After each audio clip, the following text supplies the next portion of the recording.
నమస్కారం. ప్రేక్షకులకు మహాశివరాత్రి పర్వదిన శుభాకాంక్షలు. ఓం నమ శివాయ అనే శివపంచాక్షరి మంత్రం దశ దిశలా మారుమ్రోగుతున్న ఈ దివ్య భవ్య మహాశివరాత్రి శుభవేళ శివపంచాక్షరిలోని 5 అక్షరాలకు ప్రతిఫలం ఆంధ్రప్రదేశ్ రాష్ట్రంలోని సుప్రసిద్ధమైన 5 శివమహాదేవుని క్షేత్రాల సమాహారం నేటి తీర్థయాత్ర. 3 కళ్ళు, ఒళ్లంతా బూడిద, కపాలహారం, జడలు కట్టిన కేశాలు, శ్మశాన విహారం, లౌక్యం ఏమాత్రం తెలియని బోలాతనం, ముసలి ఎద్దు వాహనం, శరీరంపై సంచరించే మిన్నాగులు, ఇది శివస్వరూపం. అయితే ఆ స్వరూపం వెనుక అత్యద్భుతమైన అపురూపం ఉంది. అగ్నిముఖంబు, విశ్వాత్మ రూపంబు, కాలంబుగతి, రత్నగర్భపదం, ఇది పరమేశ్వరుని విశ్వరూపం. అలాంటి సర్వమంగళకరుడు శంకరుడు, శుభంకరుడు, విశ్వంభరుడు లింగమూర్తిగా సాకారమై తెలుగు నేలను శివమయ సన్నిధిగా ఆవిష్కరించాడు. అలాంటి విశిష్ట క్షేత్రాలలో 5 ప్రసిద్ధ క్షేత్రాల్ని ఈ ప్రత్యేక తీర్థయాత్రలో వీక్షిద్దాం.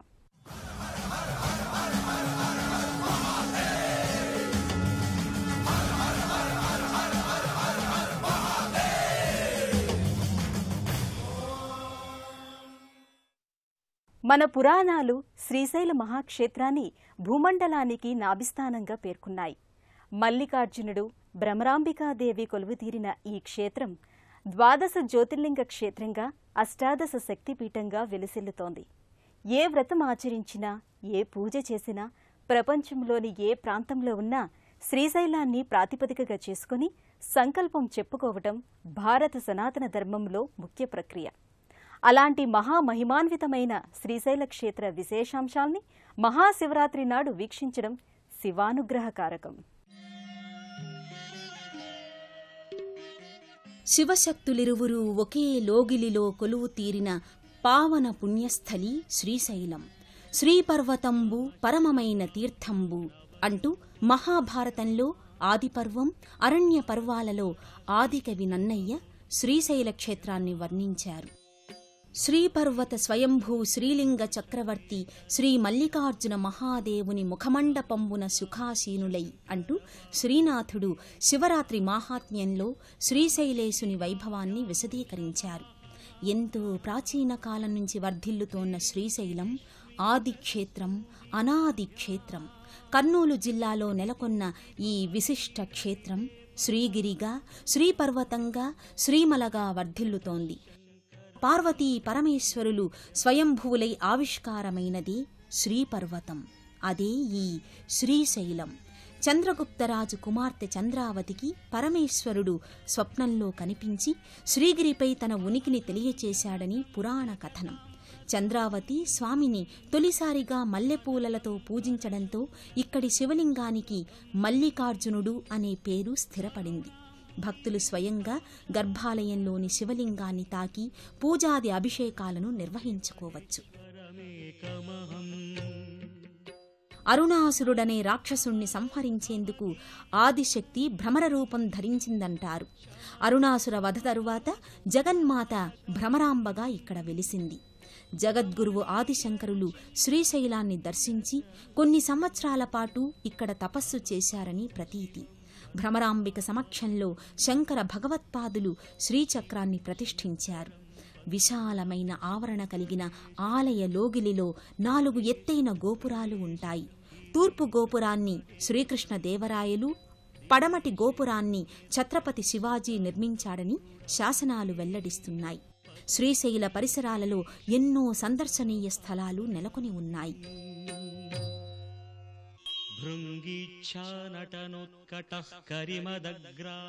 మహాశివరాత్రి నాడు శ్రీశైల దర్శనం సన్మంగళదాయకం. మహాసితవపుః పంచేషు నాచాదృతః సత్పక్షస్సు మనోవనేషు. అష్టమూర్త్యాత్మన విశ్వమధిష్టాయాసితం శివం. అష్టమూర్తుల రూపంలో శివుడు ఈ జగత్తును అధిష్ఠించి ఉన్నాడు. సర్వుడు, భవుడు, రుద్రుడు, ఉగ్రుడు, భీముడు, పశుపతి, ఈశాన్యుడు, మహాదేవుడు అనే అగ్ని, వాయువు, ఆకాశం, జీవాత్మ, సూర్యుడు, చంద్రుడు వంటి వాటిని అష్టమూర్తి రూపక సర్వేశ్వరుడు అధిష్ఠించి వెలసిల్లుతున్న దివ్యక్షేత్రం శ్రీకాళహస్తి. చిత్తూరు జిల్లాలో ఉన్న ఈ క్షేత్రం రాహుకేతువుల పూజకు సుప్రసిద్ధమైంది. కాశ్యాంతు మరణాన్ముక్తి భూమ్యా దక్షిణ కైలాసే ప్రవేశాన్ముక్తి ఏవచ.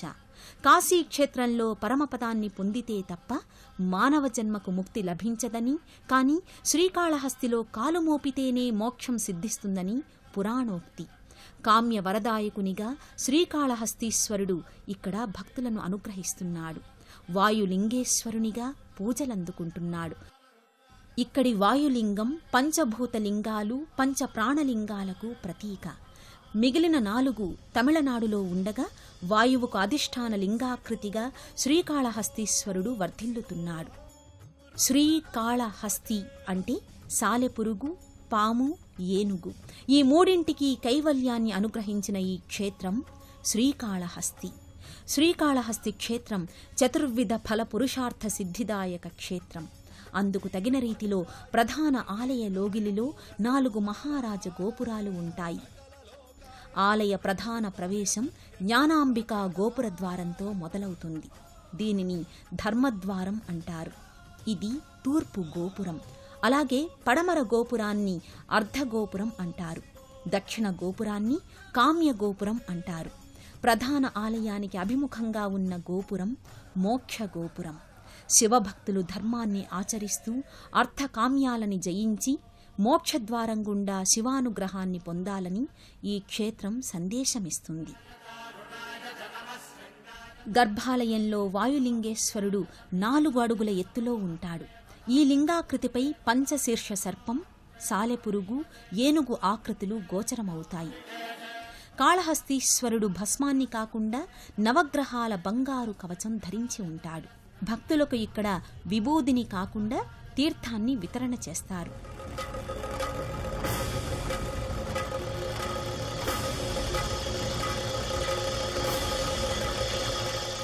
ఈ క్షేత్రంలో సర్పదోష నివారణ పూజలు, రాహుకేతు పూజలను నిర్వహిస్తారు. రాహుకేతు క్షేత్రం కాబట్టి గ్రహణ సమయాల్లో కూడా ఈ క్షేత్రాన్ని మూసివేయకపోవడం విశేషం. వాయులింగేశ్వరుని శీర్ష భాగంలో ఉన్న 5 తలల సర్పాన్ని రాహువుగా, జ్ఞాన ప్రసూనాంబికాదేవి ధరించిన వడ్డాణంలో సర్పాన్ని కేతువుగా పేర్కొంటారు. ఇక్కడ వెలసిన జ్ఞాన ప్రసూనాంబికాదేవి జ్ఞానప్రదాయిని. తన కన్నును తృణప్రాయంగా శివునికి సమర్పించడానికి సాహసించిన భక్త కన్నప్పకు ఇక్కడ మహాశివరాత్రి నాడు తొలి పూజను నిర్వహిస్తారు. ధూర్జటి మహాకవి ఈ క్షేత్ర వైభవాన్ని శ్రీకాళహస్తీశ్వర మాహాత్మ్యం, శ్రీకాళహస్తీశ్వర శతకం ద్వారా ఆవిష్కరించారు. ప్రభువులకు మహాప్రభువు, దేవతలకు దేవాదిదేవుడు, పాలకులకు పాలకుడు, సర్వశ్రేష్ఠ దైవం సర్వేశ్వరుడు. అలాంటి మహేశ్వరుడు భీమేశ్వర స్వామిగా పూజలందుకుంటున్న పంచారామ త్రిలింగ క్షేత్రం ద్రాక్షారామం. శివరాత్రి వైభవం అనన్య సామాన్యంగా ప్రకటితమయ్యే ఈ విశిష్ట శివ సన్నిధానాన్ని క్రీస్తు శకం 9-10 శతాబ్దాల మధ్య తూర్పు చాళుక్యరాజు భీముడు నిర్మింపజేశాడు. దక్ష ప్రజాపతి యజ్ఞం చేసిన ప్రదేశం కనుక ఈ క్షేత్రానికి దక్షారామం అని పేరు వచ్చిందని ప్రతీతి. కాలగమనంలో దక్షారామం దాక్షారామంగా, ద్రాక్షారామంగా స్థిరపడింది. త్రిలింగ క్షేత్రాలలో 18 శక్తిపీఠాలలో ఒకటిగా ఈ క్షేత్రం విలసిల్లుతోంది. సప్త గోదావరి పుష్కరిణిలో స్నానమాచరించి మాణిక్యాంబ సమేతుడైన భీమేశ్వర స్వామిని దర్శిస్తే సాంబ సదాశివుడు సర్వ శుభకామ్యాలను చేకూరుస్తాడని భక్తుల విశ్వాసం.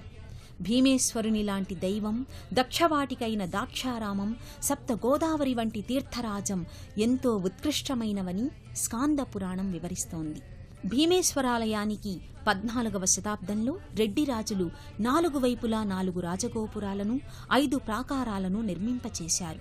తన తండ్రి అయిన దక్ష ప్రజాపతి తన భర్త పరమేశ్వరుణ్ణి అవమానించాడనే ఆగ్రహంతో దాక్షాయణి ఆత్మాహుతి చేసుకున్న ప్రదేశంలో పరమేశ్వరుడు భీమరూపంలో అవతరించాడని స్థల పురాణం. తొలుత ఈ లింగాకృతిని కర్మసాక్షి అయిన సూర్యుడు సేవించాడంటారు. 12 ఎకరాల ప్రాంగణంలో ఉన్న ఈ ఆలయలోగిలిలోని గర్భాలయంలో భీమేశ్వరుడు 14 అడుగుల లింగమూర్తిగా గోచరమవుతాడు. నిరుపమాన నిర్మాణ శైలితో దాక్షారామ భీమేశ్వర సన్నిధి ఆకట్టుకుంటుంది.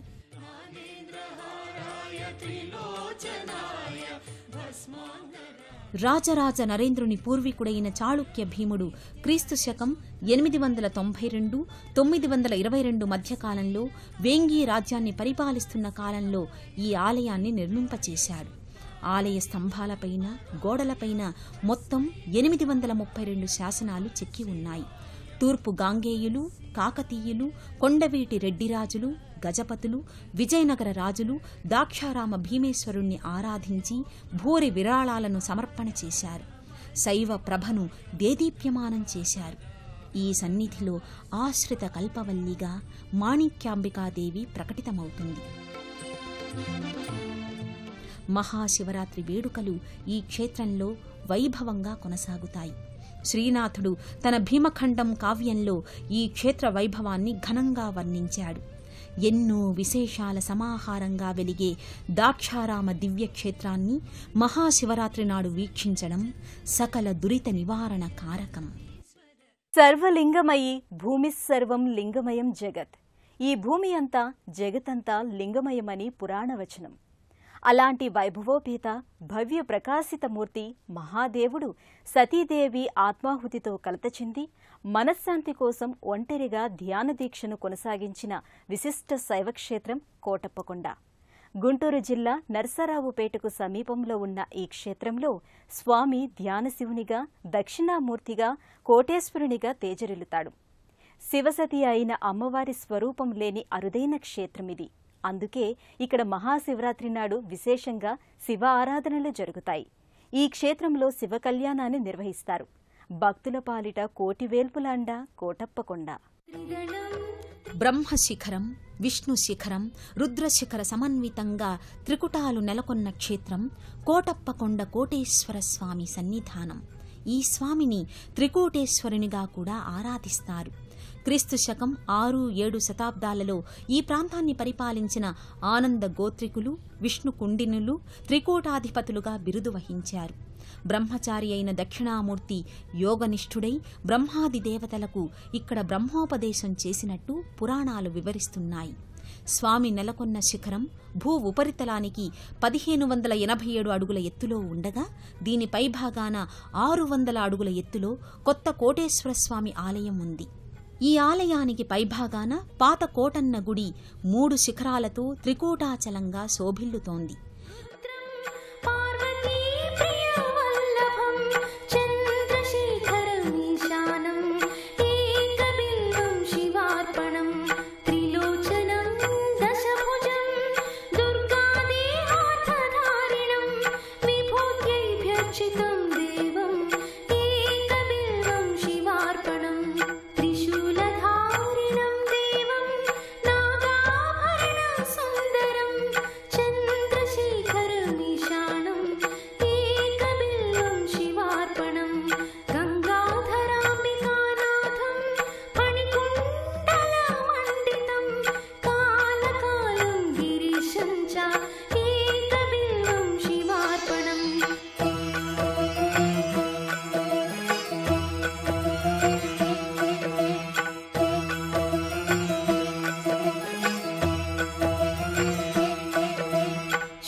హృదయ కమలములో ప్రాణశక్తిగా కొలువుదీరిన రూపం పరమేశ్వరుడు.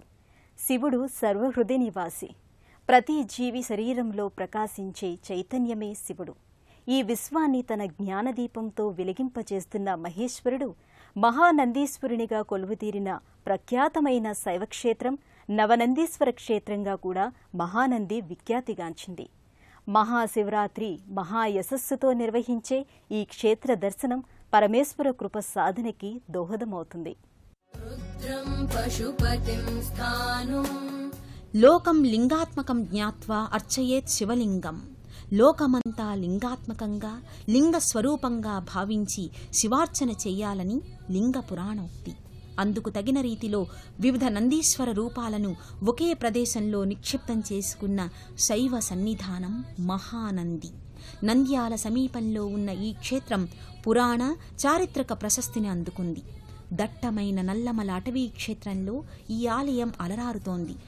ఇక పాండవుల వంశానికి చెందిన ఉత్తుంగ భోజుని కుమారుడైన నందన చక్రవర్తి కాలంలో మహానందీశ్వర ఆలయం నిర్మితమయ్యింది.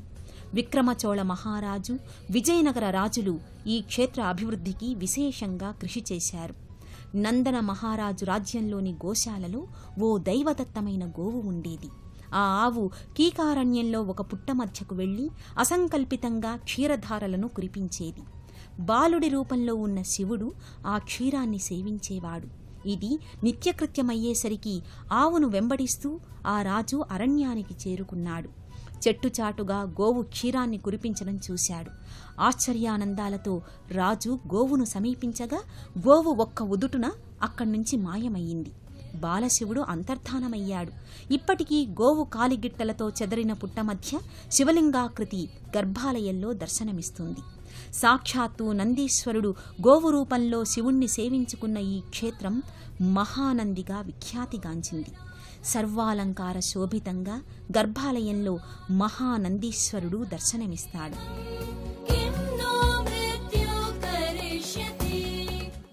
ఆలయ లోగిలిలో రుద్రగుండం పేరిట పావన పుష్కరిణి నెలకొని ఉంటుంది. నల్లమల కొండలు, అటవీ క్షేత్రం గుండా ప్రవహించే జలం ఈ గుండంలోకి వచ్చి చేరుతుంది. ఎన్నో ఔషధ గుణాలు ఈ జలానికి ఉన్నాయని భక్తులు విశ్వసిస్తారు. ఈ గుండంలో బ్రహ్మగుండం, విష్ణుగుండాలు అంతర్వాహినులుగా ప్రవహిస్తున్నాయి.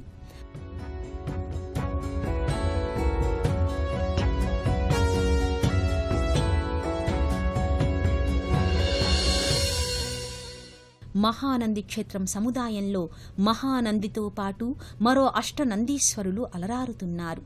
ఈ క్షేత్రానికి సమీపంలోనే ఈ ఆలయాలు ఉన్నాయి. ప్రథమ నందీశ్వరుడు, నాగనందీశ్వరుడు, వినాయక నందీశ్వరుడు, గరుడ నందీశ్వరుడు, శివనందీశ్వరుడు, సూర్యనందీశ్వరుడు, విష్ణు నందీశ్వరుడు, మహానందీశ్వరుడు, సోమనందీశ్వరుడు పేరిట నవనందీశ్వరాలయాలు వర్ధిల్లుతున్నాయి. మహాశివరాత్రి సందర్భంగా ఈ ఆలయ దర్శనం కైలాసనాథుని దివ్య అనుగ్రహాన్ని మనకు కలిగిస్తుంది.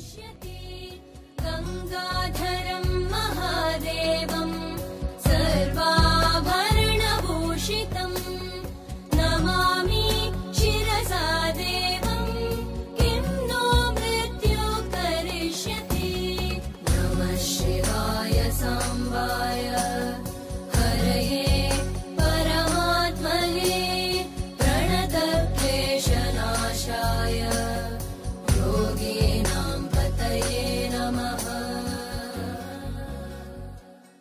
శివభక్త మహాప్రాజ్ఞ భక్తి ముక్తించ విదంతి. శివుణ్ణి ఆరాధించే భక్తులు సకల భోగాల్ని, ముక్తిని పొందుతారని శాస్త్రవచనం. శివక్షేత్ర దర్శనం కూడా ఇదే ఫలితాన్ని అందిస్తుంది.